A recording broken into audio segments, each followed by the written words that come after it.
la question santé d'Europe 1. Thomas Soto. Lutter contre nos peurs, comment se débarrasser de nos phobies, vaste sujet que l'on va traiter tout de suite avec le docteur Kirzac. Bonjour Gérald. Bonjour Thomas. C'est quoi une phobie? Qu'est-ce qui empêche certains d'entre nous de monter dans un avion ou de regarder une souris dans les yeux?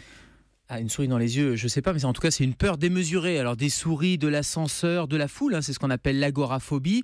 Une phobie classique et cette peur irrationnelle, c'est aussi les araignées, l'arachnophobie. Bref, c'est la fixation d'une angoisse sur un objet ou sur une situation, parfois sur un animal. C'est extrêmement fréquent, c'est un des premiers motifs de consultation, notamment en psychiatrie. C'est 1 personne sur 10 qui est touchée par cette peur et on a conscience de cette peur. C'est un trouble dont on a tout à fait conscience et on a même des techniques pour éviter la situation, pour éviter la peur. Ça vient d'où? Qu'est-ce qui les provoque, ces phobies? Alors ça vient probablement de l'enfance, les psychiatres disent notamment entre 4 et 8 ans, c'est un stress, un événement traumatisant ou un événement qui a été ressenti comme traumatisant ou en tout cas qui a été mal vécu, désagréable par un enfant. Mais l'ascenseur, on peut comprendre, on est tombé en panne, voilà, on a eu peur, mais l'araignée, la peur est souvent inversement proportionnelle à la taille de la bestiole. Oui, quoi. Sauf que l'araignée est souvent associée à une situation qui a été désagréable et donc l'angoisse, au lieu de se fixer sur la situation, va se fixer sur cet objet et sur cet animal en particulier. Et puis il y a des peurs ancestrales, des phobies ancestrales qui seraient quasi transgénérationnelles avec un cerveau préprogrammé.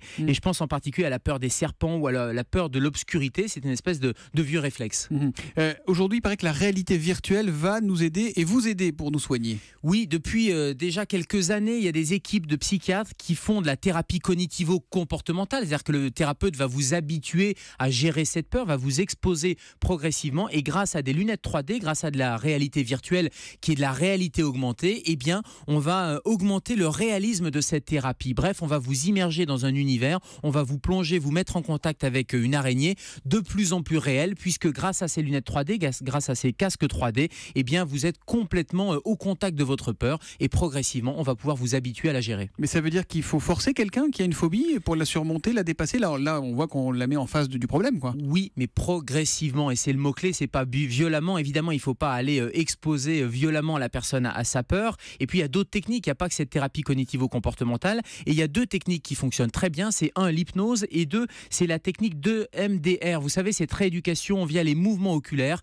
qui permettent de replonger là aussi les et de remonter en arrière. Des yeux, c'est ça, exactement, les mouvements rapides des yeux qui permettent, ces 2 techniques, là aussi, grâce à la thérapie cognitivo-comportementale, de venir à bout de ces phobies. Dernière question, est-ce que parfois des phobies peuvent nous mener aux urgences? Est-ce que vous avez déjà été confronté à des cas comme ça que vous avez vu débarquer en pleine nuit? Nous, c'est à l'extrême, ce sont des troubles anxieux, voire des troubles paniques avec des vertiges, une respiration rapide.